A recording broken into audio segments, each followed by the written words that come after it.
¿Qué tal, hermanos? Bienvenidos a la Escuela Dominical. Mi nombre es Frank Núñez y en este 18 de octubre del 2020, hoy tenemos una lección muy buena, el regreso del exilio. Ese va a ser el tema que se va a tratar en esta mañana. Vamos a orar, vamos a pedirle al Señor que Él tome el control de las clases, aquí con nuestros maestros Fernando, el hermano Asunción, y que Dios les dé sabiduría para que nos puedan guiar en esta clase tan bella que es el regreso del exilio. Bien, pues vamos ahí desde su casa, hermano.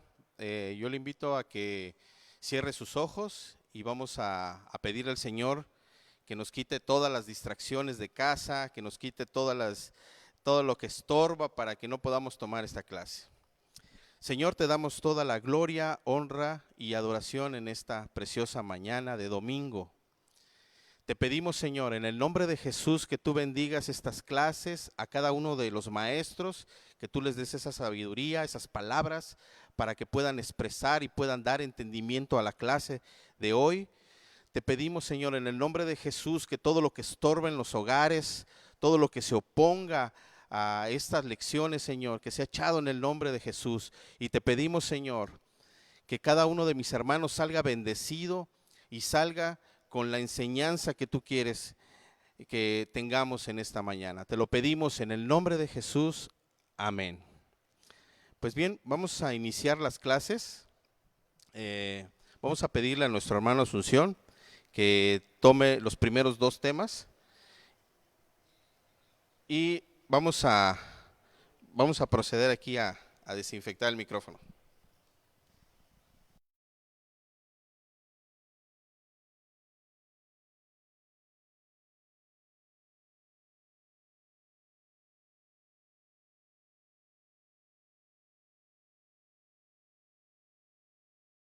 Buenos días, hermanos. El Señor les bendiga. Esperamos que todos estén bien ahí en su casa, con la ayuda de nuestro Señor. Bienvenidos a la Escuela Dominical, una clase a través de internet, a través de Facebook. Esperamos que prontamente puedan también ustedes venir, continúa la invitación para que puedan ya acercarse a la iglesia, puedan estar de forma presencial. Los que no pueden, pues estamos aquí para que podamos llevar la clase hasta ustedes a través del internet. Muy bien, hermanos, hoy tenemos una clase muy bonita, hoy tenemos el regreso del exilio, estamos concluyendo la primera unidad. Ustedes saben que hemos estado viendo el Antiguo Testamento, la historia del Antiguo Testamento, hemos estado pasando desde el Génesis y hoy estaremos concluyendo con el libro de Malaquías. Hemos estado viendo a los reyes, vimos a los profetas la semana pasada y hoy vamos a estar hablando del regreso del exilio. Tenemos un versículo clave y el versículo clave se encuentra en Esdras 1:2. Hermanos, si usted nos acompaña ahí en su casita, le pido por favor tenga a la mano su Biblia para que pueda usted buscar los versículos que estaremos tratando, y también si usted dispone de guía, pues téngala también a la mano. Entonces les decía, Esdras 1:2 es nuestro versículo clave y dice de la siguiente manera: así ha dicho Ciro, rey de Persia: Jehová, el Dios de los cielos, me ha dado todos los reinos de la tierra y me ha mandado que le edifique casa en Jerusalén, que está en Judá. Es el versículo clave. Ya veremos en qué momento Ciro menciona estas palabras. Y nuestra verdad central es: los cristianos pueden confiar en Dios para cumplir sus promesas del pacto. Esta es una verdad que no debemos olvidar todos, que siempre debemos de confiar en Dios. Hace unos días me tocó estar en la comunidad donde trabajo, es una población cercana a Mérida, 50, 60 kilómetros, y una señora, no me puse a averiguar si es cristiana o a qué denominación pertenece, pero estaba agobiada porque pues había perdido el trabajo. También estaba un tanto preocupada porque su hija mayor se estaba separando del esposo porque tienen un bebé, porque tienen una chica de 13 años que va a la escuela, porque el esposo no colabora. Y ella dijo una verdad: yo he orado para que Dios esté conmigo, decía esta mujer.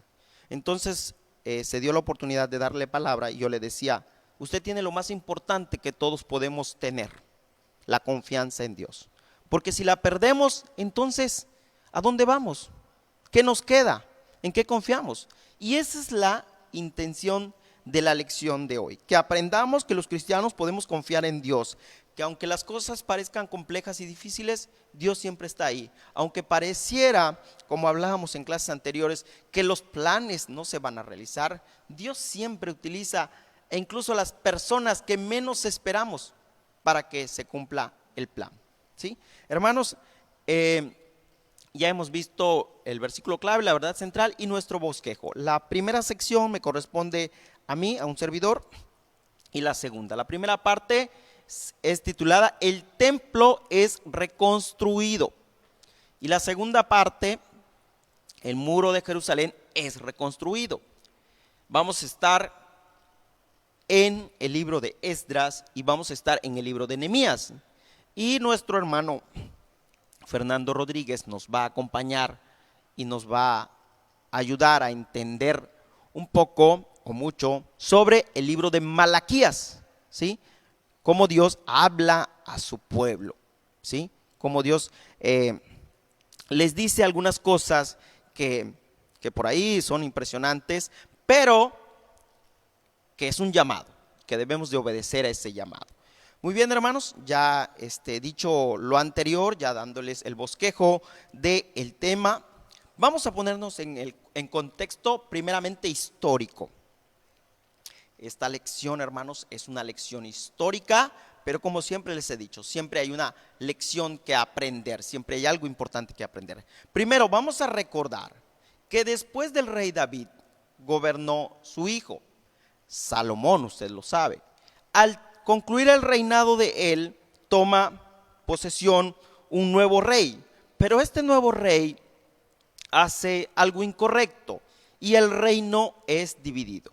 El reino se divide en el reino del norte y en el reino del sur. En el reino del norte hubieron 10 tribus y en el reino del sur solamente 2. En este reino del sur, la capital fue Judá, ¿sí? Jerusalén. Dentro de Judá estaba Jerusalén y en este reino de Judá, que estaba conformado por los descendientes de David, por la tribu de Judá y de Benjamín, hubieron reyes buenos, a diferencia del reino del norte, donde ningún rey fue bueno, donde todos hicieron lo malo. En cambio, en el reino del sur, hubieron reyes buenos que incluso, hermanos, fueron tan pocos que se pueden contar con los dedos de una sola mano, ¿sí? Estamos hablando de Josías, de Ezequías, de Asa, de Josafat, de Joás, ¿sí? Pocos fueron los reyes que buscaron de Dios. Y Dios les habla tanto al reino del norte como al reino del sur y manda profetas. Lo vimos la semana pasada, estamos haciendo un recordatorio, ¿sí? Manda profetas y les dice: arrepiéntanse, cambien esto que están haciendo, dejen de adorar a dioses falsos, tienen esa inclinación, pero yo les estoy llamando. Dios envía a los profetas, envió a Jeremías, a Joel, a Oseas, y mucho tiempo antes habló a través de Isaías y profetizó la caída de Judá. Sin embargo, el reino del norte nunca hizo caso. Y el reino del sur, con estos reyes, intentaron cambiar. Sin embargo, nunca hubo un cambio real, un cambio verdadero, un cambio genuino. Por lo tanto, Dios declaró que los iba a entregar a sus enemigos. Y vinieron los enemigos y primero tomaron el reino del norte. Y vinieron los enemigos muchos años después, no estamos hablando de al día siguiente, muchos años después, ¿sí? Más de 100 años después, vinieron los enemigos e hicieron caer al reino del sur, ¿sí? porque ya había una profecía, ya había una orden de Dios para que fueran entregados en manos del imperio babilónico. ¿Sí? Este imperio babilónico estaba gobernado por una dinastía llamada la dinastía de los caldeos. ¿Sí? Estaba Nabucodonosor al frente de este imperio y toman la ciudad de Jerusalén. Y esta caída de Jerusalén fue una caída lenta a través de los años. Vinieron los babilónicos y se empiezan a llevar a las gentes, toman la ciudad y se empiezan a llevar a las personas. Se le llama la deportación.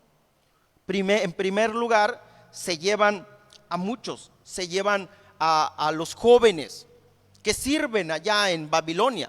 Usted se acuerda de Sadrac, de Mesac, de Abednego, de Daniel, y se los llevan, ¿sí? Eso ocurre en el 605 antes de Cristo.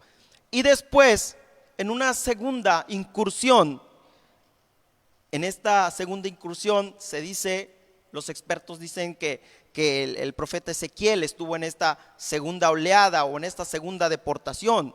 Y en esta segunda deportación se llevan al rey Joaquín y lo encarcelan. Pero también en esta segunda deportación destruyen el templo. Aquel templo majestuoso que Dios había mandado, que iba a construir Salomón. Aquel templo donde él dedicó una oración y se llenó de la presencia de Dios. Ese templo fue destruido, fue quemado, fue arrasado y todos los utensilios fueron llevados a Babilonia. ¿Sí? Entonces vemos cómo cae la ciudad de Judá. Y ya después, en una tercera oleada, se llevan al rey que había quedado en lugar de Joaquín. Se queda el rey Sedequías. Este en un principio había dicho que iba a ser fiel a Babilonia, pero buscó la protección de los egipcios y Dios los entregó totalmente. Y en esta tercera oleada, donde finalmente termina la caída de Jerusalén, destruyen ya no solamente el templo, porque ya estaba destruido, los muros. Es decir, aquella ciudad impresionante que estaba en lo alto de una colina, aquella ciudad amurallada, que tenía un templo hermoso, que tenía oro, plata en abundancia en el tiempo de Salomón, fue destruida, asolada. No quedó nada, pocos quedaron ahí, pocos. E incluso los babilónicos mandaron personas para habitar ahí. ¿Sí? Hermanos, los estoy poniendo en contexto para que vayamos entendiendo cómo fue el regreso del exilio. Ustedes recuerden que el profeta Jeremías les dijo que el cautiverio iba a durar, ¿cuánto, hermanos? Usted lo sabe, 70 años. ¿Sí? Vamos ahora sí a nuestra guía, hermanos. Vamos a nuestra guía, página 29, para los que tengan guía. Ya los puse en contexto, ya les dije cómo cayó la ciudad de Jerusalén. Fue una caída lenta. Dice la guía: si bien Dios juzgó a Judá por su desobediencia e idolatría, aquí está la razón, y los envió al exilio en Babilonia, Dios no olvidó su promesa, ni su plan de redimir al mundo a través del linaje de David. La lección de hoy se centra en lo que sucedió después del exilio, mientras la gente estaba reconstruyendo el templo y los muros de Jerusalén bajo el liderazgo de Esdras y Nehemías. Aunque enfrentaron oposición, el pueblo tuvo líderes fuertes y sabios. Y aquí hay algo importante, hermanos, que buscaron de Dios conforme hacían lo que Él demandó de ellos. No solamente es que podamos ser líderes, y esta es una lección también para los que son líderes en nuestra iglesia. Tenemos que buscar de Dios. No es solamente voy a ocupar un puesto donde todos me van a estar viendo. Porque Dios no desea a nosotros exaltarnos para que nos estén viendo los demás y alguien nos aplauda o alguien nos diga, bien hermano, lo has hecho bien. No, Dios nos pone para que sigamos sus instrucciones, para que podamos edificar a la iglesia. Esa es la intención de tener un liderazgo. Así estos hombres, Esdras y Nehemías, a diferencia de los reyes y los sacerdotes que estuvieron, ellos no buscaron de Dios. Estos hombres que vinieron del exilio, que salieron de aquel lugar donde los llevaron, buscaron de la presencia de Dios. Muy bien, hermanos, continúo. Página 29. Aunque Esdras y Nehemías aparecen en la primera mitad del Antiguo Testamento, registran los últimos acontecimientos que encontramos en estos primeros 39 libros de las Escrituras. Usted va a encontrar a Esdras y Nehemías después de Crónicas, ¿sí? Y aunque nos muestran sucesos de la última parte del Antiguo Testamento, hermanos, aquí hay que hacer una consideración importante. La Biblia no está organizada de forma cronológica, ¿sí? Porque aunque Isaías fue antes de ellos, usted va a encontrar a Esdras y Nehemías antes en la Biblia. Espero estarme explicando. No hay un orden cronológico en estos libros, pero sí nosotros podemos ordenarlos para poder irlos entendiendo. ¿Sí, hermano? Vamos a la página 30 y ya nos vamos a adentrar a la primera sección de nuestra lección. Dice, el templo es reconstruido. Listo, mi hermano. Ya les dije que Jeremías les dijo que iban a estar. Jeremías era un profeta, habló de parte de Dios y les dijo en Jeremías 29:10, dijo, porque así dice Jehová, cuando en Babilonia se cumplan 70 años, yo os visitaré y despertaré sobre vosotros mi buena palabra para haceros volver a ese lugar. Dios no solamente les dijo, se van a ir, Dios les marcó un tiempo. Les dijo 70 años. Y ahí estaba la esperanza de todos aquellos exiliados, ¿sí? Aunque la caída de Jerusalén fue algo difícil, porque quemaron la ciudad, hermanos, porque destruyeron los muros, porque se llevaron todo. Había una esperanza de 70 años de exilio y de un regreso, ¿sí? Así que, hermanos, como aquel niño cuando le prometen un regalo y lo está esperando ansioso, ellos esperaban ese tiempo, ¿sí? Ellos sabían que 70 años iban a estar. Bueno, vamos a la página 30 y dice, Dios cumplió su plan soberanamente. En Esdras se debe tener en cuenta la cronología de los hechos. Los primeros exiliados de Judá fueron a Babilonia alrededor del 605 a.C. La destrucción de Jerusalén y una ola final en el 586 a.C. Ahí está la destrucción total. En 538 a.C., un nuevo régimen persa bajo Ciro emitió un decreto que permitía el regreso de los judíos a su tierra a reconstruir el templo. Aquí, hermanos, les voy a recordar un pasaje. ¿Se acuerda usted de aquella lección donde un rey babilónico mandó traer los vasos de oro y plata que se utilizaron en el templo de Salomón? ¿Sí? Y una mano escribió en la pared y nadie podía descifrar esas palabras. Y entonces llamaron a Daniel y en esa misma noche, hermanos, Babilonia cae. En estos tiempos, estamos hablando de hace 2500 años, en esa parte del mundo se daban guerras entre unas naciones y otras.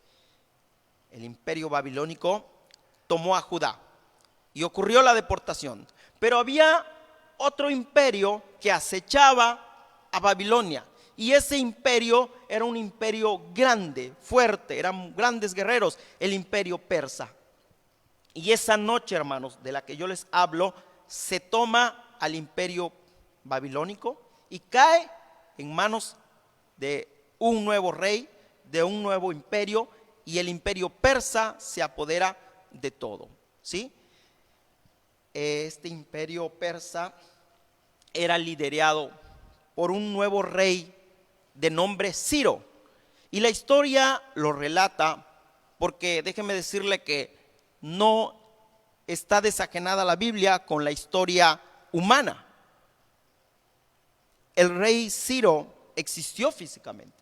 Hay una tumba donde la gente va ahí a ese lugar.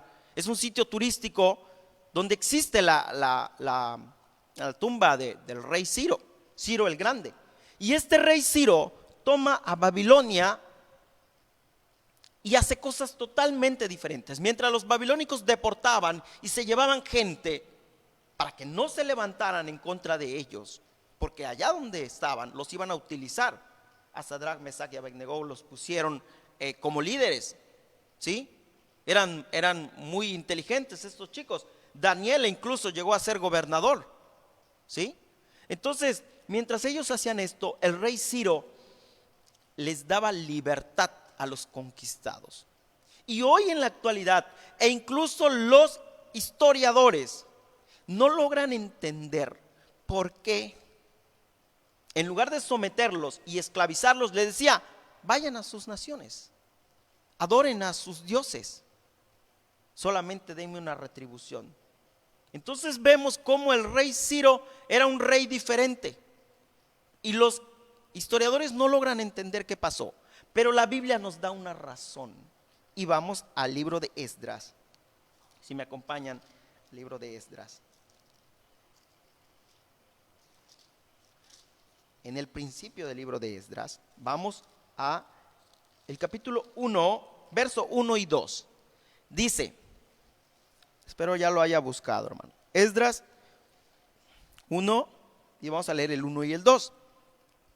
En el primer año de Ciro, rey de Persia, para que se cumpliese la palabra de Jehová por boca de Jeremías, la promesa, la profecía que había, despertó Jehová el espíritu de Ciro, rey de Persia, el cual hizo pregonar de palabra y también por escrito por todo el reino, diciendo: así ha dicho Ciro, rey de Persia: Jehová, el Dios de los cielos, me ha dado todos los reinos de la tierra y me ha mandado que le edifique casa en Jerusalén, que está en Judá.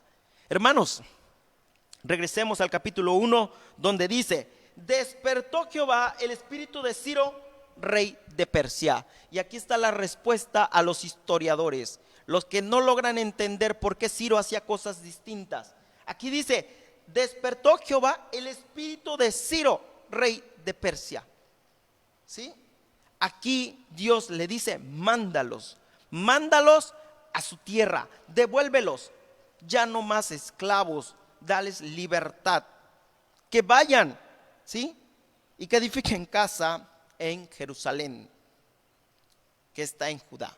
Entonces vemos, hermanos, cómo estos exiliados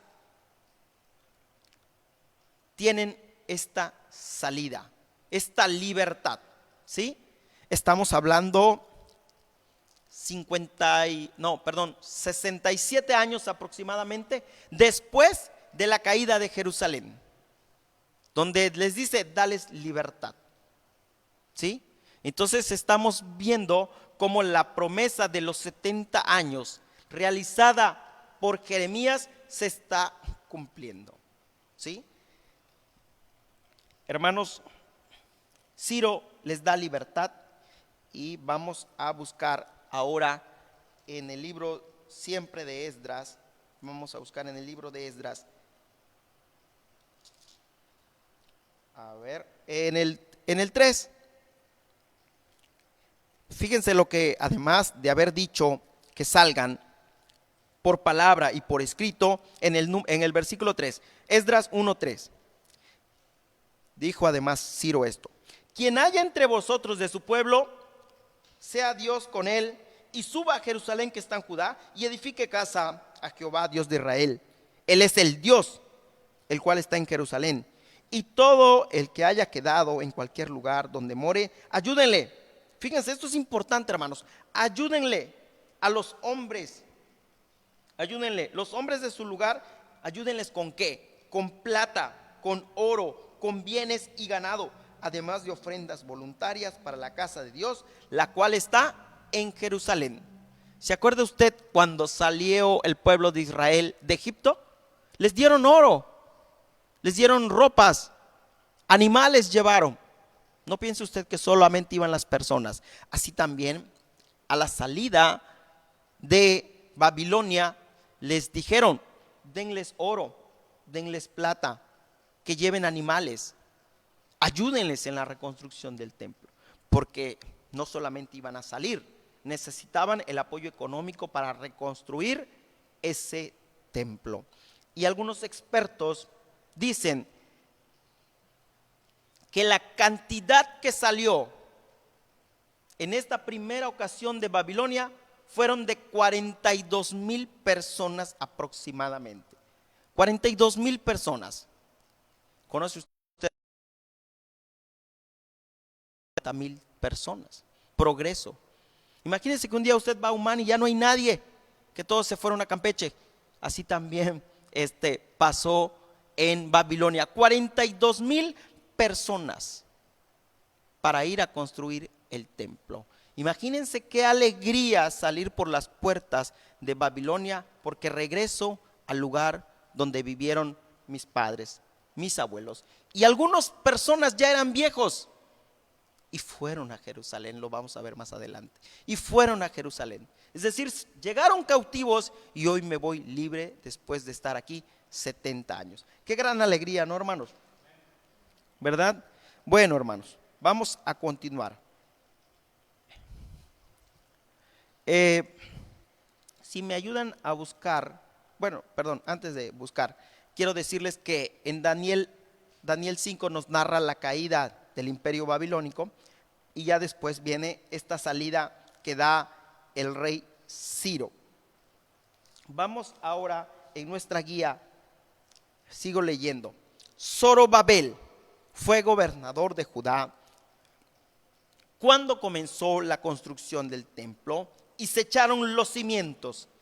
Alguien debía gobernar esa ciudad. ¿A dónde se iban? Los que salían del exilio. Y ese alguien, quien tuvo esta función, fue Zorobabel. ¿Sí?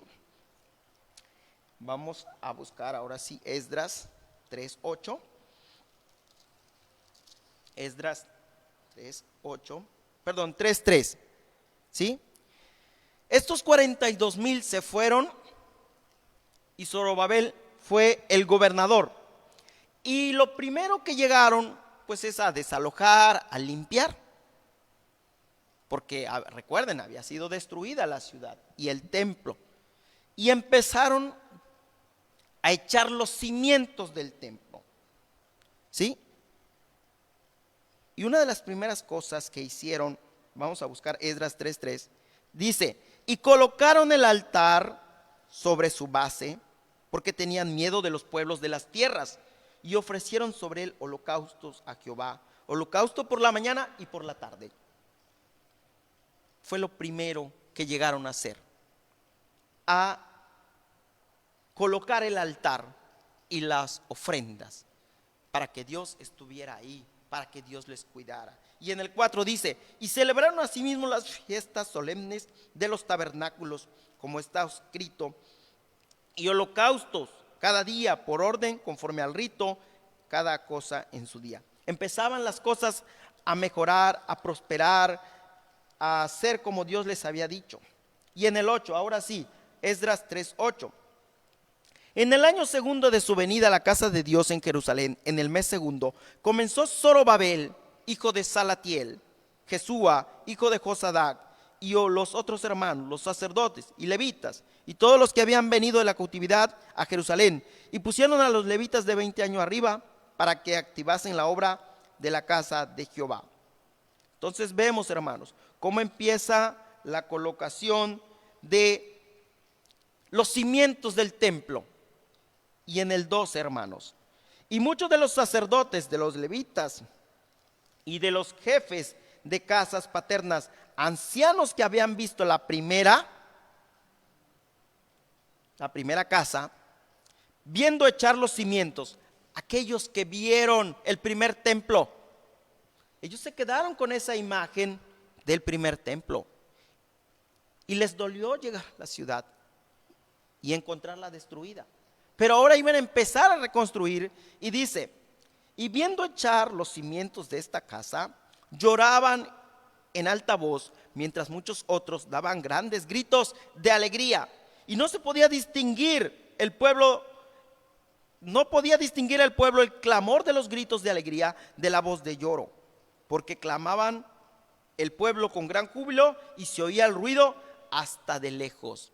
Es decir, algunos lloraban porque se estaba iniciando nuevamente desde sus cimientos de la construcción del templo. Pero muchos otros lloraban de alegría porque sabían que se iba a construir nuevamente el templo donde ellos iban a adorar, donde ellos ofrecían ofrenda, donde ellos ofrecían holocausto, porque tenían esa imagen tan preciosa de aquel templo que edificó Salomón. La casa de Jehová iba a ser nuevamente construida y esto era un motivo de llanto para algunos y un motivo de alegría para otros, ¿sí? Entonces, hermanos, vemos cómo se sientan las bases, se inicia de nuevo la construcción del templo y para esto se utilizó a el gobernador Zorobabel. Y voy a la guía, hermanos, dice, en poco tiempo los enemigos de Judá y Benjamín, ya que había iniciado el proceso de la construcción, se ofrecieron, fíjese bien, en poco tiempo los enemigos de Judá y Benjamín, los enemigos, los de alrededor, se ofrecieron para ayudar porque según ellos adoraban al mismo Dios. Vamos ahorita a Esdras, ¿sí? Esdras 4 del 1 al 5. Vamos a leer nada más el 2 y el 5. No lo pierda su libro de Esdras, hermano. Dice en el 4, vinieron a Zorobabel los enemigos, y a los jefes de casa paterna y le dijeron, edificaremos con vosotros, porque como vosotros buscamos a vuestro Dios, a él ofrecemos sacrificios desde los días de Esar-Jardón, rey de Asiria, que nos hizo venir. Y el 5, bueno, voy al 5. Es decir, hermanos, los de alrededor vinieron y dijeron, vamos a edificar con ustedes. Y cualquiera diría, oye, qué bueno que me ayudes, oye, qué bueno que... Pero eran los enemigos. Además, la instrucción que habían recibido de parte del rey Ciro era, vayan ustedes y edifiquen la casa a su Dios, no vayan y busquen a los demás. Pero además tenían aquella, y esto es lo más importante, Dios les había dado una orden. Muchos años antes les dijo, cuando yo te introduzca en aquella tierra donde mana leche y miel, no te vas a mezclar con los hititas, no te vas a mezclar con los cananeos, no te vas a mezclar. Entonces ellos, y sobre todo el líder, entendió que no debía aceptar esa ayuda. Y él les dijo, no, nosotros edificaremos casa a nuestro Dios. Estaba haciendo lo correcto. Muchas veces decirle a alguien no es difícil, pero si tú sabes que es correcto, no tienes por qué temer. Tienes que decir no, saber decir no. Y Zorobabel eso hizo.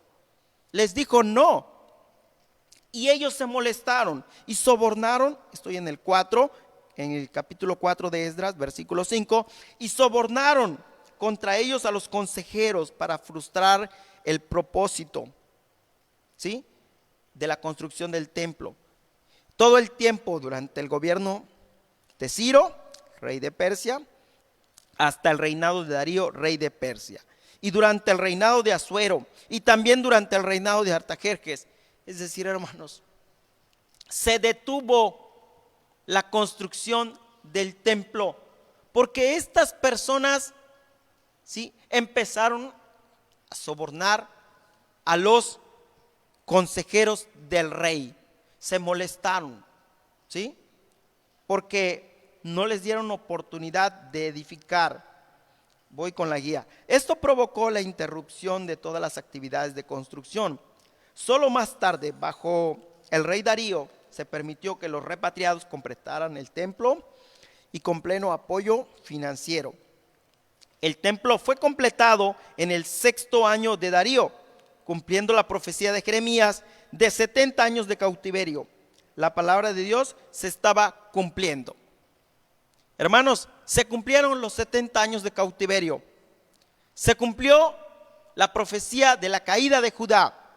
Se cumplió la caída de Babilonia. Se cumplió el nombre del rey que daría libertad al pueblo de Dios. Hermanos, Dios siempre cumple lo que promete. Dios no deja nada inconcluso. Y aquí vemos cómo dice: yo soy quien pongo reyes y quito reyes. ¿Sí? Y vemos cómo Dios utiliza a un hombre, a un rey pagano, para cumplir sus profecías, para cumplir sus planes, porque nadie puede detener los planes de Dios. ¿Sí? Cuando pensaron que ya iban a quizá quedarse ahí cautivos, Dios levantó a Ciro y les dio libertad.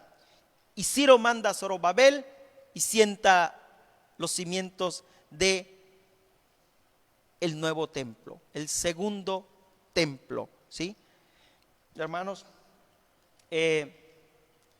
¿ha habido algún momento en su vida en que la dirección de Dios para usted era clara, pero las circunstancias le retrasaron? Quizá algún momento de su vida todo iba bien, pero de repente dejó de suceder algo, como aquí. El templo parecía que todo iba viento en popa, pero los enemigos vinieron a decir, a interrumpir más bien la obra.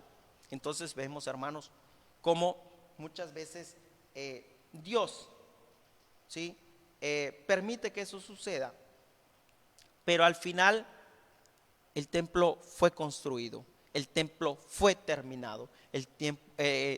Nadie puede con los planes de Dios. Así también en nuestra vida, hermanos, puede suceder que algunas cosas se retrasen, puede suceder que no sucedan como nosotros querramos. Sin embargo, ahí está Dios. ¿Sí? Mucha gente en el mundo dice: ¿y dónde está Dios? ¿Y dónde está Dios? Dios siempre está ahí, hermanos. Dios siempre está atento de nosotros. ¿Sí? Los que nos olvidamos de Dios somos nosotros. ¿Sí? Bueno, hermanos, vamos a la segunda parte. El muro de Jerusalén es reconstruido, y aquí interviene alguien muy importante, que es Nehemías. ¿Sí? Vamos a ver qué sucede. Voy a nuestra guía, hermanos. Página 30, dice: Nehemías, un hombre de oración, regresó a Jerusalén y ejerció el cargo de gobernador de Judá, aproximadamente en el 444 a.C., varias décadas después del tiempo de Zorobabel y durante la época de Esdras. Hermanos,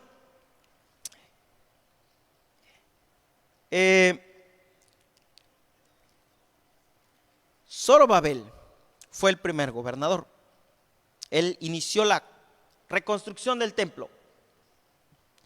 Esdras, hermanos, fue un sacerdote. ¿Sí? Esdras viene para enseñarles el camino, para regresarles al camino en cuanto a cómo ofrecer holocaustos, a continuar la ley. ¿Sí? Y Nehemías viene y él termina de construir los alrededores, las murallas. ¿Sí? Porque en ese tiempo, hermanos, ustedes recuerden que las ciudades debían ser amuralladas para evitar la invasión de los pueblos enemigos. Tenemos un caso cercano, a lo mejor usted ha ido a la ciudad de Campeche, y la ciudad de Campeche se conoce como la ciudad de las murallas.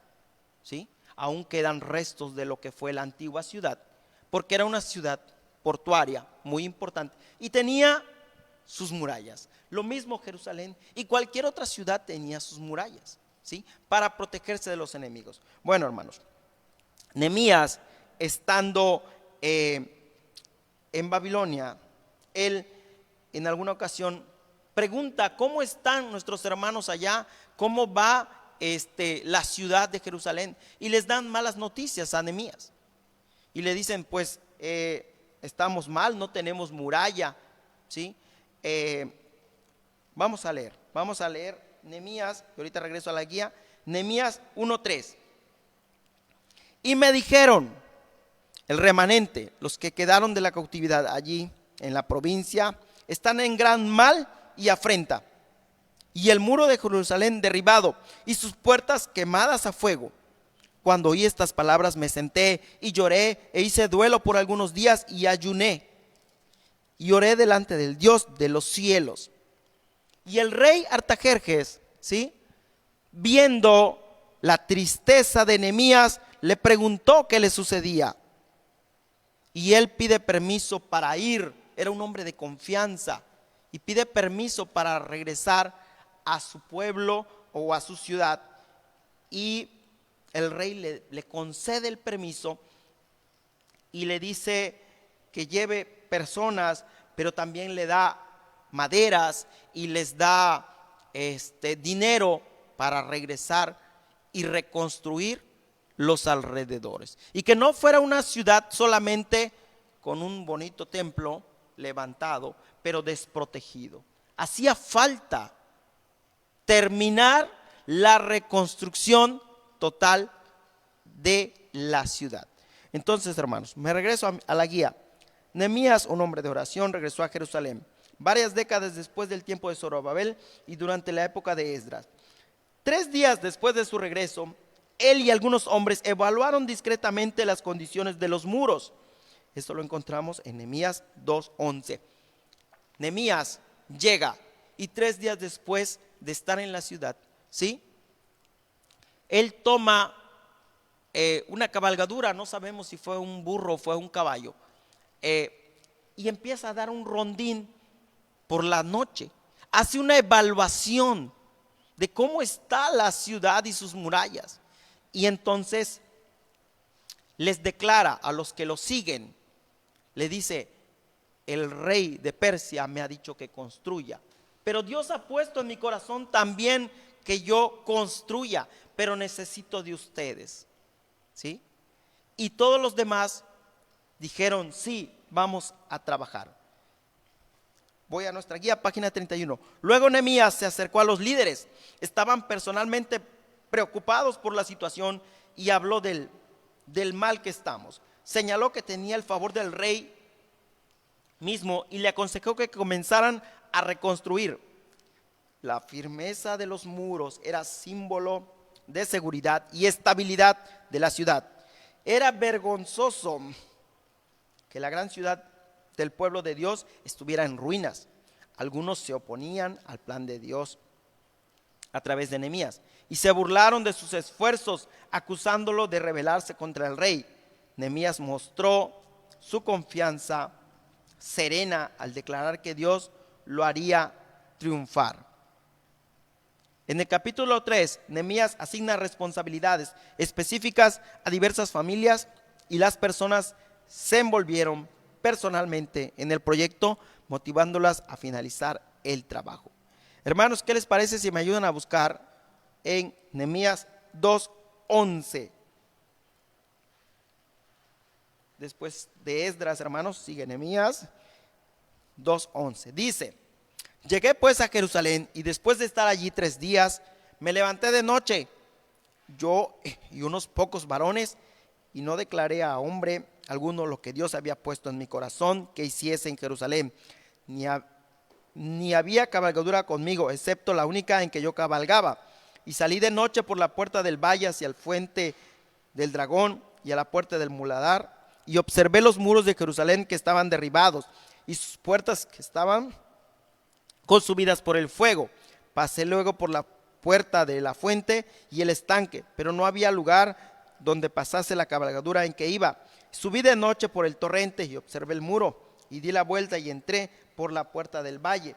Hermanos, Nehemías estaba observando todo lo malo, o todo lo mal que estaba la ciudad al no tener edificación exterior que los cuidara y que los protegiera, ¿sí?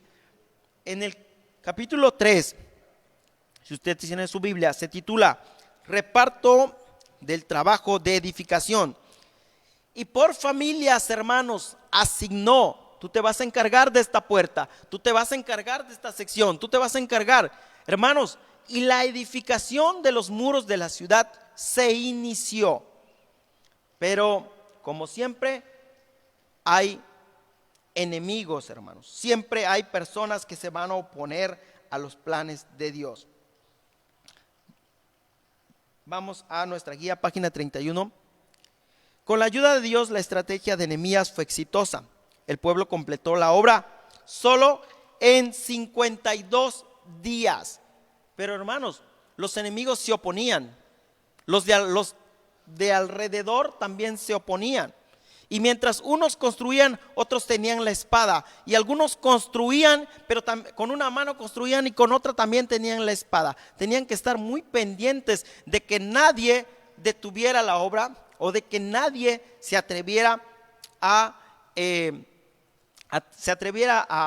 hacerles algún daño, a quererlos conquistar, ¿sí? Porque los enemigos estaban presentes. Siempre, hermanos, cuando nosotros buscamos de Dios y estamos haciendo lo correcto ante Dios, el enemigo siempre va a tratar de distraernos. Pero nosotros podemos estar muy pendientes con nuestra espada. Hoy no necesitamos de una espada literal. Hoy necesitamos nuestra espada, hermanos. Cargarla siempre, ¿sí? ¿Se acuerda usted de la armadura de Dios?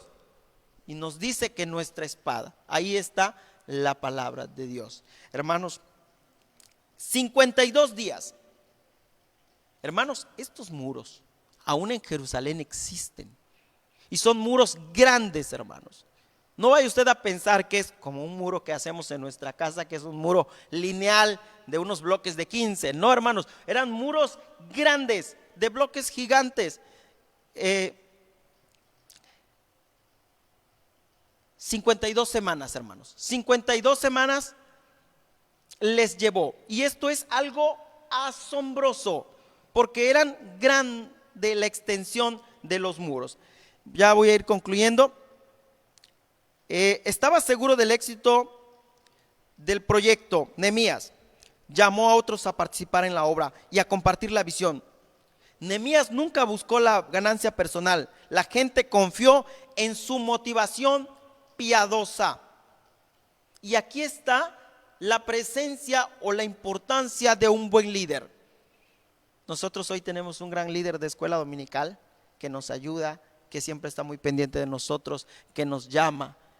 Hoy tenemos aquí a la presencia de nuestro pastor, que también es un gran líder, ¿sí? Entonces todos esos líderes, o de nuestra pastora, que siempre está muy pendiente de nosotros, o que nos instruyen. Entonces esa gran motivación que tienen los líderes, y ese favor de Dios sobre todo que tienen los líderes, nos lleva a hacer grandes cosas, como en el caso de Nehemías. Asombroso, porque en pocas semanas, ¿sí? ¿Cuántos días dije?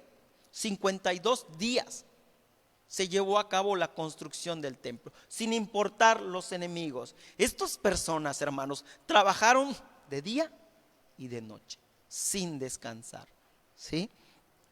Vamos a continuar. Los que intentaron frustrar los planes de Nehemías se desanimaron. La expresión en el hebreo original dice: cayeron muchos ante sus propios ojos. Sabían que el éxito de este proyecto había venido de Dios. El enemigo de nuestra alma trata de amedrentarnos, es decir, que nos dé temor cuando enfrentamos oposición, y quiere que dudemos de la voz y el empoderamiento de Dios. El líder espiritual que confía en Dios y busca su dirección debe tener esperanza en el éxito de su esfuerzo. Primero tengo que tener confianza yo para transmitir esa confianza a ti. Y mi confianza está fundada sobre la roca, dice la Biblia.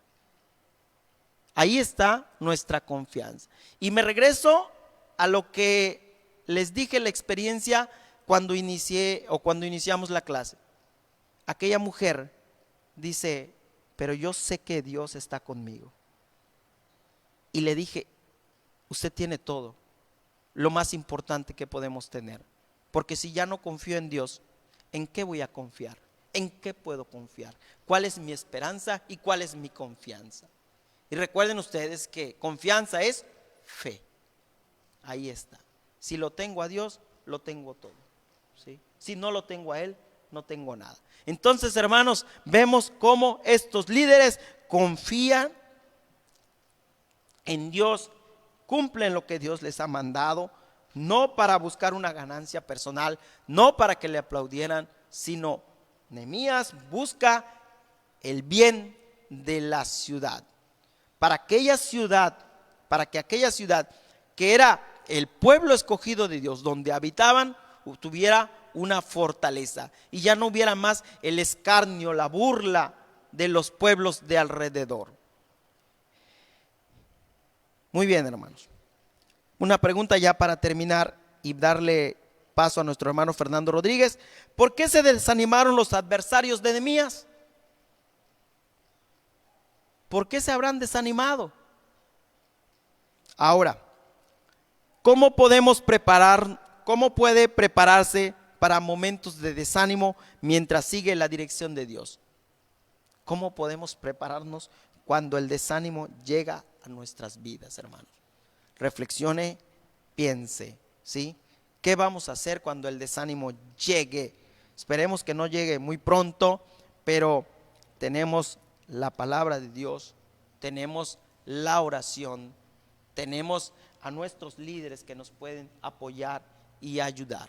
Entonces, hermanos, vamos concluyendo la parte que me corresponde, que fue: el templo es reconstruido y el muro de Jerusalén es reconstruido. Vamos a darle lugar a nuestro hermano Fernando Rodríguez y él viene con Dios llama a su pueblo a reformarse. Y esto va a estar en el libro de Malaquías.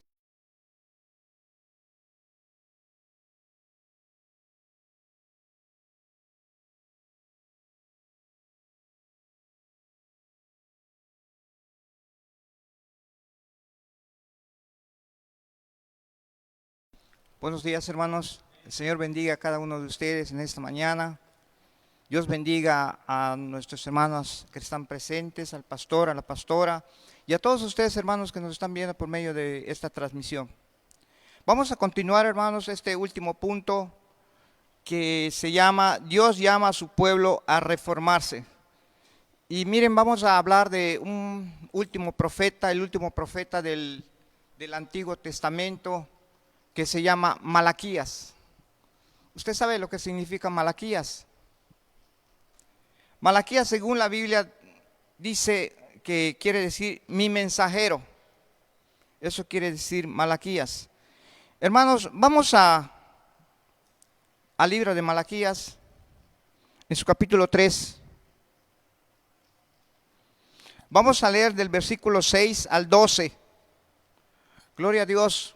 Vamos a leerlo en el nombre del Padre, del Hijo y del Espíritu Santo. Y escuche usted lo que dice el versículo 6. Porque yo, Jehová, no cambio. Qué hermoso es esto, hermanos. Dios no cambia. Dios es el mismo de ayer, hoy y siempre. Dios cumple sus promesas. Dios no es infiel como nosotros. Dios es fiel y su misericordia es para siempre. Porque yo, Jehová, no cambio. Por esto, hijos de Jacob, no habéis sido consumidos. Gloria a Dios. Allá en Lamentaciones dice que las misericordias de Dios son siempre y cada mañana son nuevas, porque Él es fiel. Y dice el 7, desde los días de nuestros padres, escuche esto, hermanos, desde los días de vuestros padres os habéis apartado de mis leyes y no las guardasteis. Vuelvan a mí y yo me volveré a ustedes, a vosotros, ha dicho Jehová de los ejércitos. Mas dijiste, ¿en qué hemos de volvernos? Versículo 8, ¿robará el hombre a Dios? Pues vosotros me habéis robado. Y dijiste, ¿en qué te hemos robado? En vuestros diezmos y ofrendas. Malditos sois con maldición, porque vosotros, la nación toda, me habéis robado. Traed todos los diezmos al alfolí y hay alimento en mi casa. Y probadme ahora en esto, dice Jehová de los ejércitos. Si no, os abriré las ventanas de los cielos y derramaré sobre vosotros bendición hasta que sobreabunde. Gloria a Dios. Reprenderé también por vosotros, por ustedes, al devorador, y no les destruirá el fruto de la tierra, ni vuestra vid en el campo será estéril, dice Jehová de los ejércitos. Y todas las naciones os dirán, bienaventurados, benditos estos, porque seréis tierra deseable, dice Jehová de los ejércitos. Gloria a Dios. Vamos a la guía, hermanos. Hoy vamos a explicar esto que acabamos de leer. Miren, hermanos, acá dice, comenzando la guía, Malaquías es el libro final del Antiguo Testamento y posiblemente fue el último que se escribió. Escuche esto.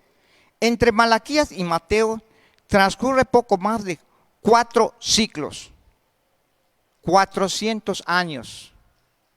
Hace un momento nuestro hermano Asunción mencionaba que nos habla de 2 imperios, el imperio babilónico y el imperio de los persas. Pero si nosotros recordamos el sueño que tuvo el rey de Babilonia, tuvo un sueño en el cual vio una estatua.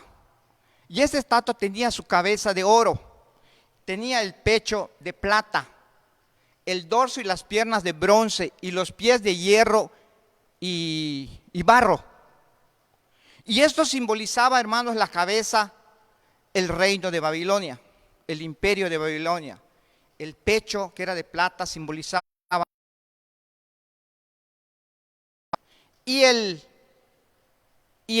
Las piernas y parte del dorso, que era bronce, simbolizaba otro reino que no aparece en la Biblia y está aquí en estos 400 años, el imperio griego. Porque cuando viene Jesús, ya está el imperio romano. Entonces, si usted, aquí en la Biblia hay 400 años donde aparentemente Dios no habla. No se registra nada en la Biblia. Pero si usted lee una Biblia católica, usted va a ver que hay unos escritos de los macabeos. Y allí aparece el imperio de los griegos. Y los griegos, hermanos, fue un imperio que estuvo gobernado por Alejandro Magno. El imperio fue el rey Alejandro Magno, pero no duró. Tuvo a sus ayudantes, a sus gobernadores o a sus líderes a 4. Se divide este reino en 4 líderes. Y 2 de ellos, uno el más terrible, fue el que estuvo asolando a Jerusalén de una forma terrible. Léalo, hermano, está precioso esa parte. Si usted tiene una Biblia católica allá en su casa, léalo. Es lo mismo, hermanos. Hay uno que dice, oiga, yo tengo una Biblia católica, yo tengo una Biblia cristiana. Hermano, no hay Biblia católica, no hay ni Biblia cristiana. La Biblia es una, es única. Que la Biblia cristiana, pues hay unos libros que pues no los consideró importantes y están en la Biblia católica. No todos también, pero sí hay unos importantes como este que les estoy diciendo, de los macabeos. Allí aparece el imperio griego, que es muy importante que tengamos también en cuenta. Por eso dice aquí, Malaquías es el libro final del Antiguo Testamento y posiblemente fue el último que se escribió. Entre Malaquías y Mateo transcurrió un poco más de 4 siglos, 400 años. Y sigue diciendo, la severa advertencia de Malaquías evoca o hace referencia a los profetas anteriores. ¿A qué se está refiriendo? A los profetas que estuvieron en el siglo octavo, séptimo antes de Cristo, o sea, 800 o 700 años antes de Cristo. ¿Como cuáles? Isaías. Estos hombres profetizaron al Mesías, profetizaron a Jesucristo. Sigue diciendo, la severa advertencia de Malaquías evoca a los profetas anteriores. Escuche, la idolatría de Israel comenzó en el monte Sinaí. Y Malaquías 3:7 alude a esta triste historia que dice, desde los días de vuestros padres os habéis apartado de mis leyes y no las guardaste. ¿De qué está hablando esto, hermanos? Si hacemos un recordatorio de lo que dice Éxodo, en su capítulo 32, del 1 al 6, mire usted qué sucedió. Se lo voy a leer. Éxodo 32, en su capítulo, capítulo 32, versículo del 1 al 6. Viendo el pueblo que Moisés tardaba en descender del monte, se acercaron entonces a Aarón y le dijeron: levántate, haznos dioses que vayan delante de nosotros, porque este Moisés, el varón que nos sacó de la tierra de Egipto, no sabemos qué le haya acontecido. Y Aarón les dijo: apartad los zarcillos de oro que están en las orejas de vuestras mujeres, de vuestros hijos, de vuestras hijas, y traédmelos. Entonces todo el pueblo apartó los zarcillos de oro que tenía en sus orejas y los trajeron a Aarón. Y él los tomó de las manos de ellos y les dio forma de buril, e hizo de ello un becerro de fundición. Entonces dijeron: Israel, estos son tus dioses que te sacaron de la tierra de Egipto. El 5. Y viendo esto, Aarón edificó un altar delante del becerro y pregonó a Aarón y dijo: mañana será fiesta para Jehová. El último, versículo 6. Y al día siguiente madrugaron y ofrecieron holocaustos y presentaron ofrendas de paz, y se sentó el pueblo a comer y a beber y se levantó a regocijarse. Terrible situación, hermanos. Aquí empieza la idolatría. Esto, hermanos, cuando yo leía este pasaje, me recuerda lo que sucede en los pueblos, en todos nuestros pueblos de Yucatán. Vamos a hablar de nuestra ciudad, Yucatán. En todos los pueblos, generalmente todos los pueblos tienen un santo patrono y tienen su día de festividad. Pero dicen que aman a Dios, dicen que conocen a Dios, y eso lo hacen para Dios, pero no lo hacen exactamente para Dios, lo hacen para sus idolatrías. Cada pueblo tiene su idolatría, tiene su santo patrono, y ese día hacen fiesta, comen, beben y se regocijan, ya que estén todos, ya que hayan hecho todo lo que tienen que hacer, sus cultos, sus ofrendas, sus sacrificios. Se sientan, comen, beben y se vuelve un verdadero problema el pueblo. Es esto lo que hicieron. Es esto lo que estaba sucediendo, hermanos. De allí viene el problema. Yo podría llamarle a esto, lo puedo llamar, aquí lo apunté, se me perdió, sincretismo religioso. El sincretismo religioso, hermano, es la mezcla de adoración a Dios, mezclando adoraciones a dioses paganos, ajenos. Y esto puede suceder en el cristianismo también, hermanos, como nosotros. Muchas veces decimos que adoramos y servimos al Señor, pero también estamos al pendiente del horóscopo, o de las supersticiones, o de los amuletos. Pero hay algo más fuerte que dice la palabra de Dios. Mire usted qué dice Colosenses 3:5. Que Dios lo compara con idolatría.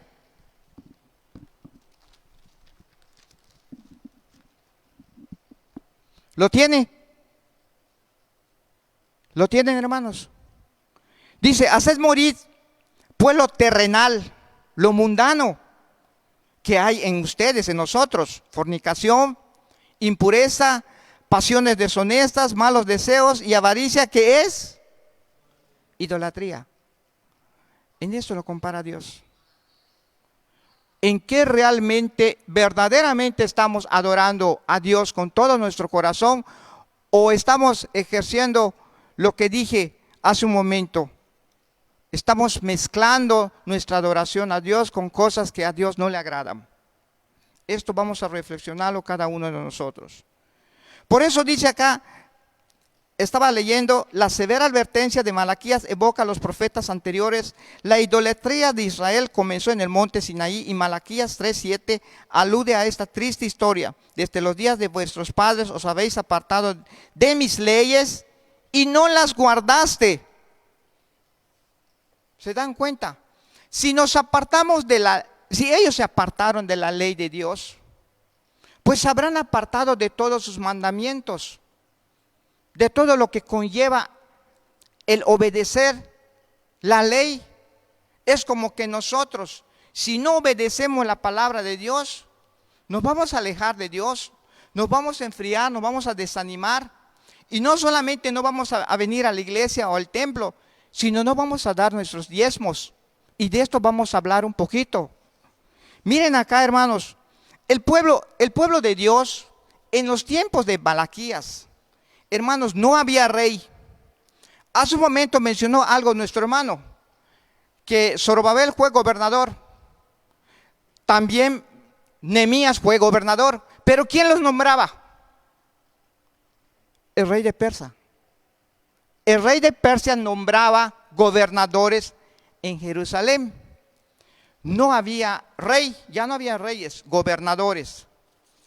Y tanto los gobernadores como los sacerdotes, escuche usted esto, y todo el pueblo estaba mal delante de Dios. El pueblo se había vuelto espiritualmente apático, insensible, indiferente. Esto quiere decir, en el ciclo siguiente al regreso del exilio, por lo que el Señor los llamó a regresar a Él y obedecer sus mandamientos. ¿Qué estamos leyendo aquí, hermanos? Estamos leyendo que 100 años, un siglo después, 100 años después de su regreso, 100 años después de que se construyó el templo, 100 años después de que se reconstruyó los muros, 100 años después, el pueblo se volvió apático, insensible, indiferente. No solo el pueblo, los gobernantes, los sacerdotes. Y viene aquí lo que dice, la instrucción del diezmo.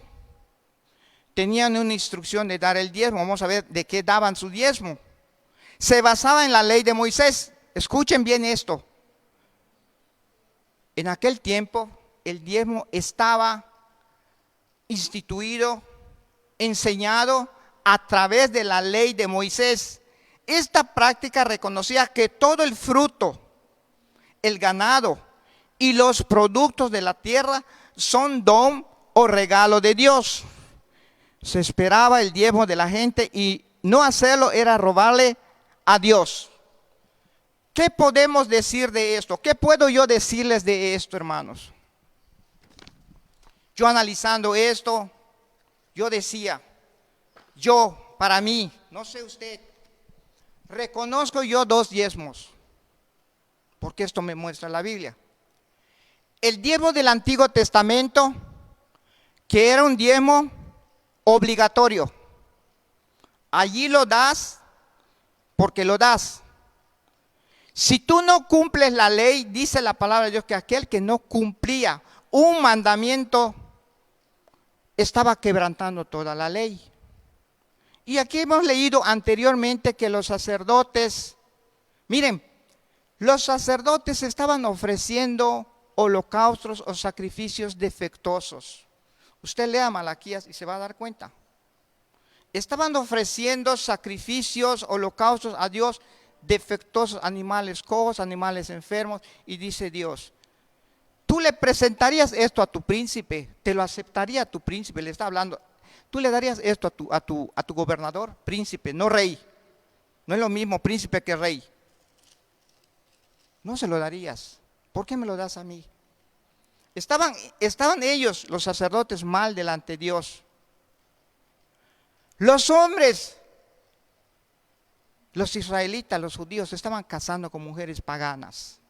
Había matrimonios mixtos. Estaba terrible la situación. Y de encima estaban con el problema de los diezmos.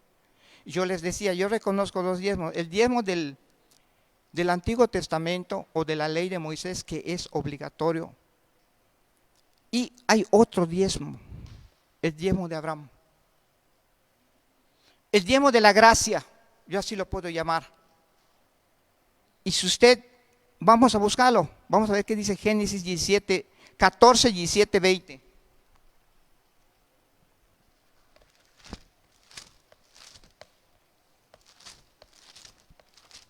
Génesis 14.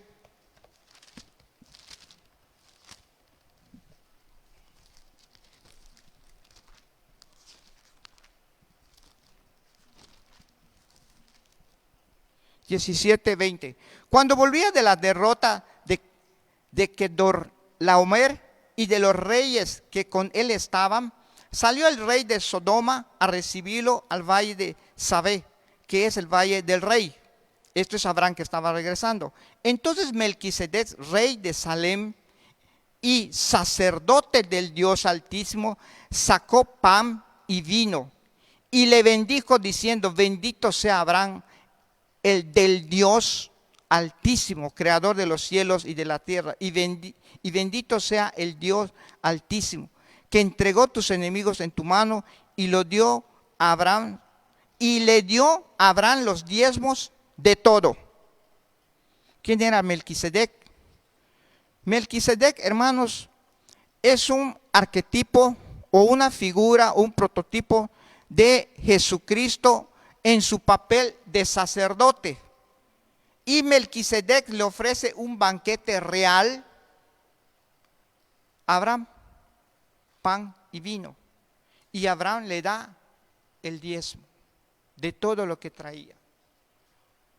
¿Quién es Abraham?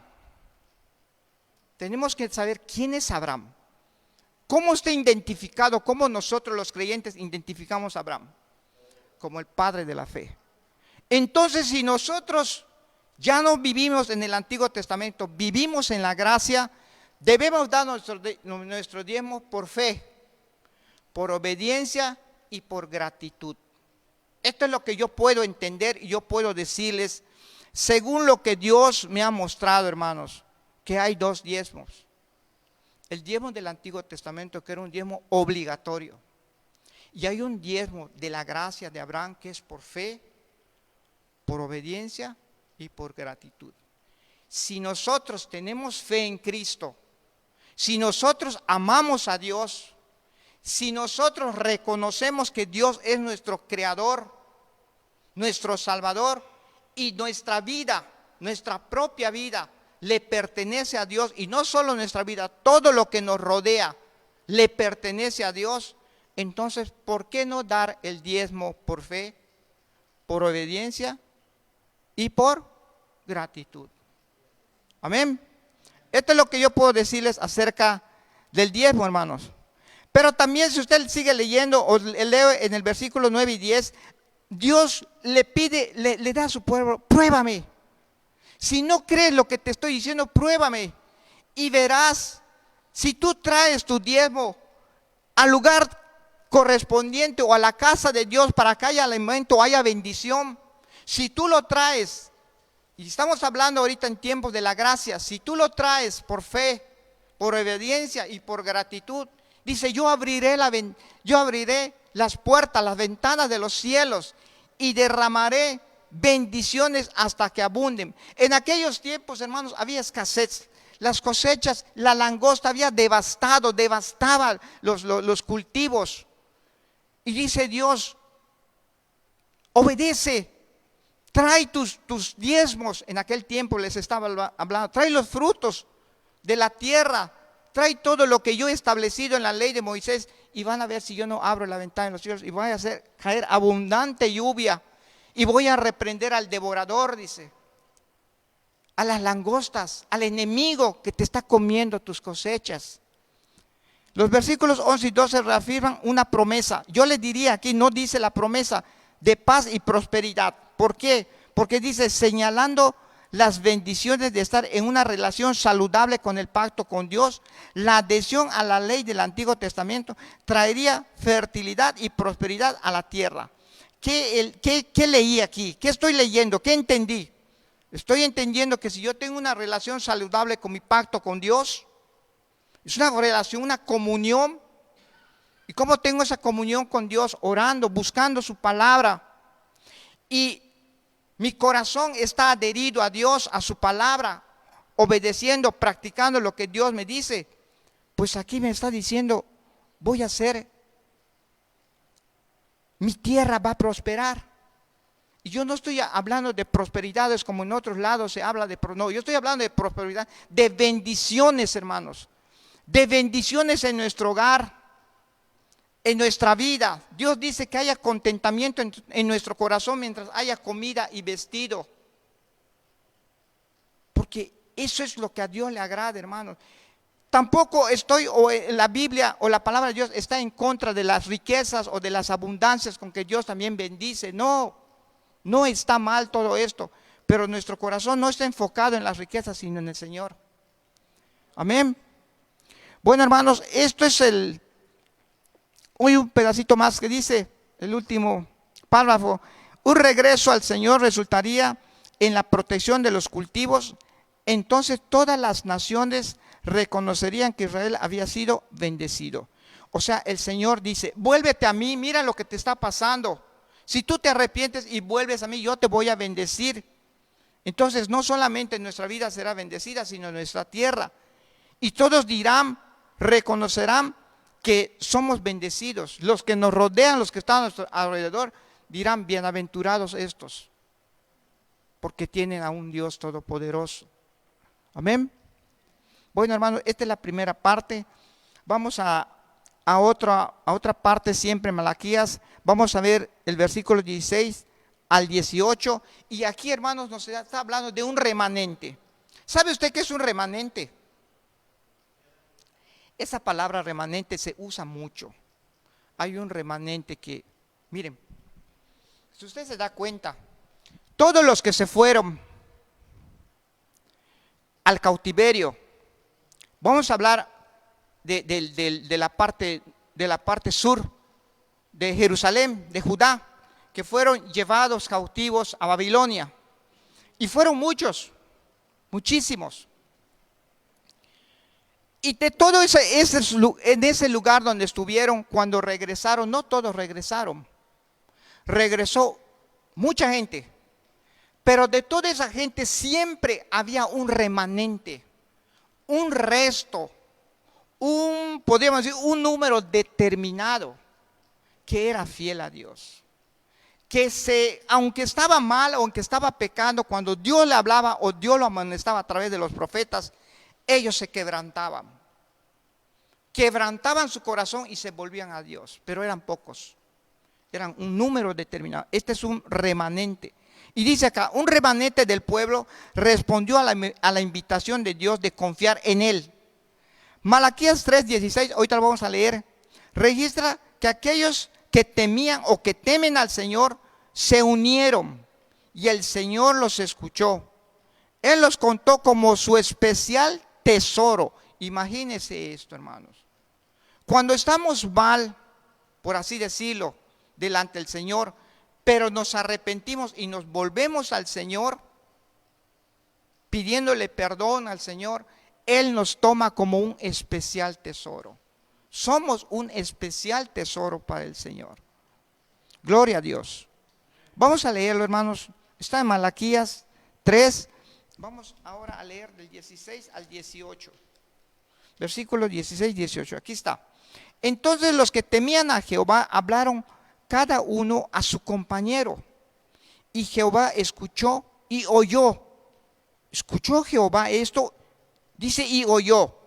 Y fue escrito el libro de memoria delante de él para los que temen a Jehová y para los que piensan en su nombre. Gloria a Dios. Es una bendición esto, hermano. Para aquellos, para nosotros que tenemos temor a Dios, para nosotros que buscamos a Dios, que mencionamos, que invocamos el nombre del Señor, nuestro nombre está escrito en el libro de la vida. Dice, entonces los que temían a Jehová hablaron cada uno a su compañero, y Jehová escuchó y oyó, y fue escrito el libro de memoria delante de él para los que temen a Jehová y para los que piensan en su nombre. Y serán para mí especial tesoro, ha dicho Jehová de los ejércitos.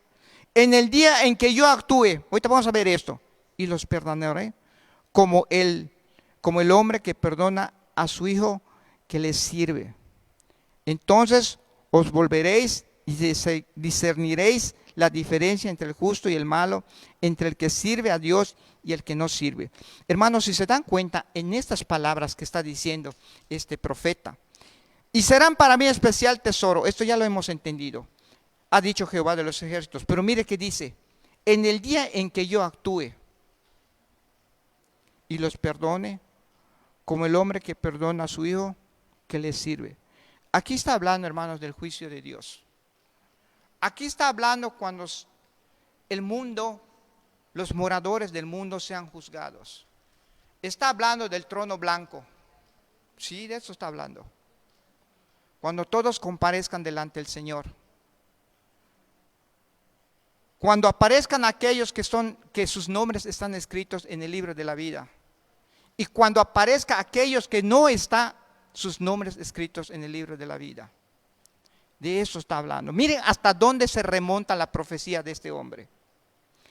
Y continúa diciendo ya para terminar, hermanos, dice, se aprecia un gran contraste entre esta nueva generación con las generaciones anteriores, con una clara distinción entre los justos y los malos.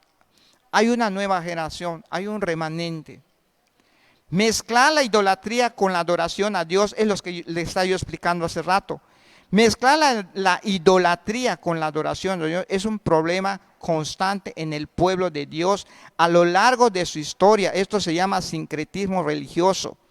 Dios dijo claramente que el juicio vendría sobre los que hacen maldad.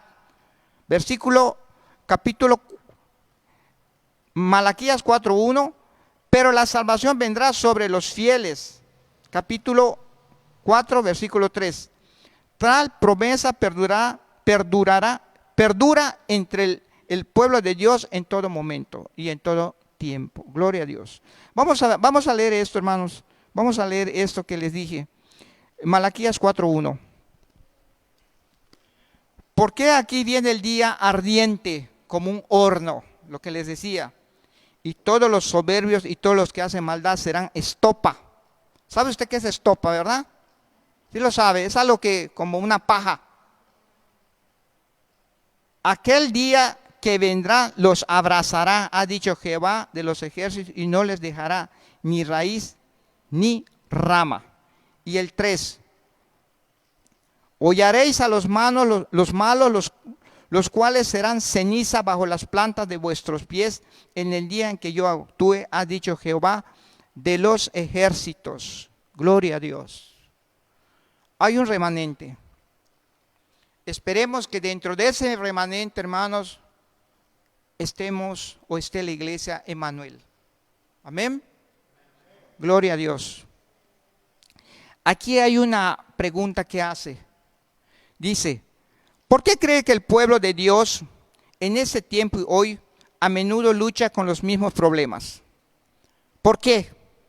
¿Por qué cree que el pueblo de Dios en ese tiempo y hoy a menudo lucha con los mismos problemas?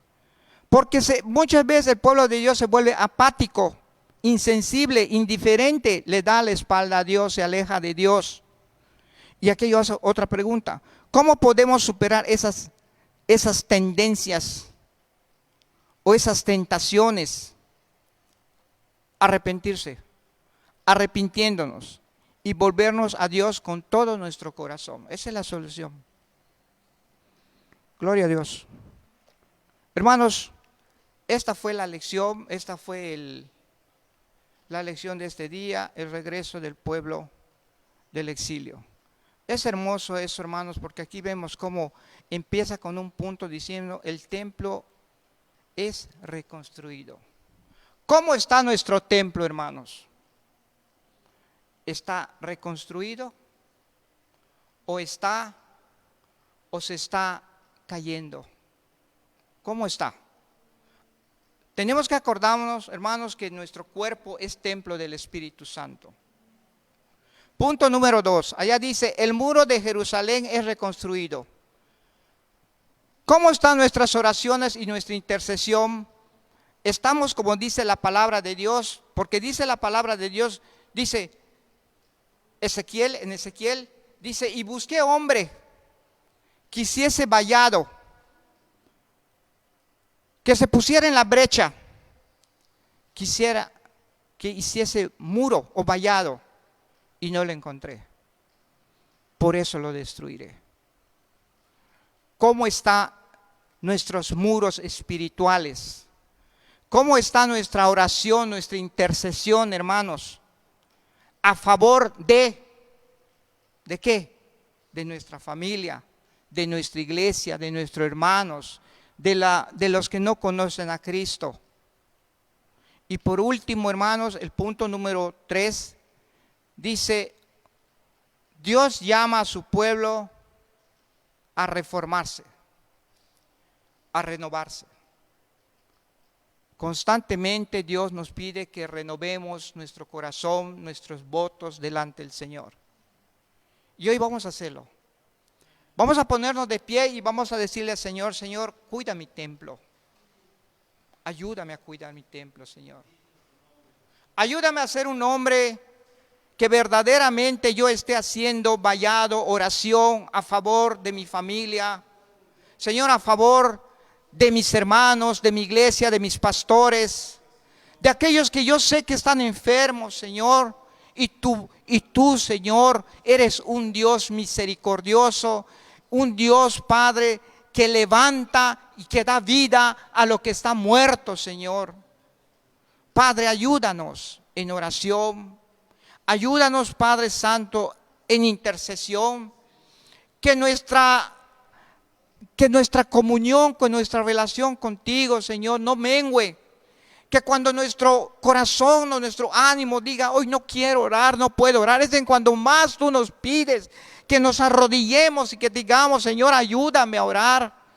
Señor, que verdaderamente nuestro corazón se quebrante delante de ti, para que podamos sentir tu presencia, esa paz, ese gozo, ese regocijo en medio de las pruebas, en medio de las luchas, en medio de las tentaciones. Allá estás tú, Señor, diciéndote: no te dejaré ni te desampararé, yo estoy contigo. Gloria a tu nombre, Señor.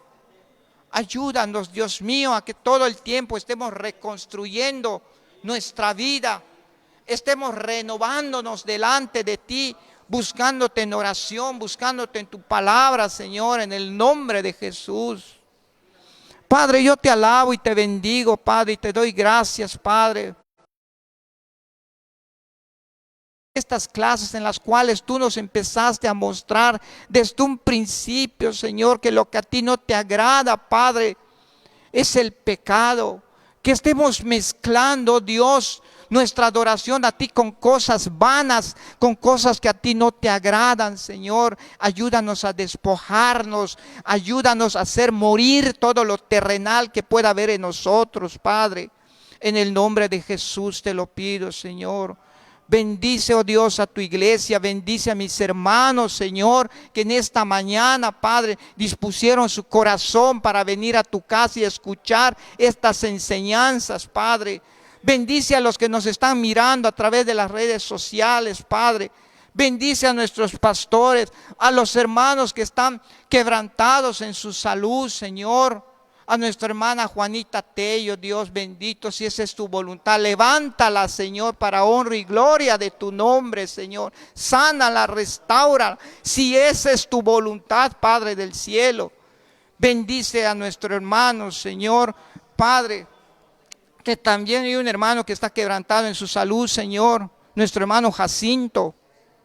Señor, levántalo, restáuralo, sánalo, en el nombre de Jesús te lo pedimos y con fe enviamos esta palabra, Señor, de sanidad.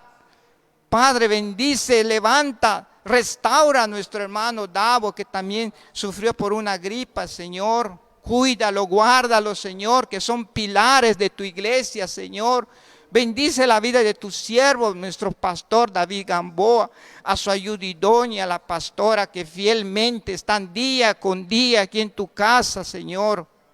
En el nombre de Jesús, Padre, yo te doy gracias. Gracias por tu amor, gracias por tu fidelidad, gracias por tu misericordia, Padre, que son nuevas cada mañana porque tú eres fiel, Señor. En el nombre de Jesús, gracias, Señor. Alabo y bendigo tu nombre, Padre. En el nombre de Jesús. Amén. Gloria al Señor. Hermanos, Dios les bendiga. Dios les guarde en esta mañana. Amén, gloria a Dios.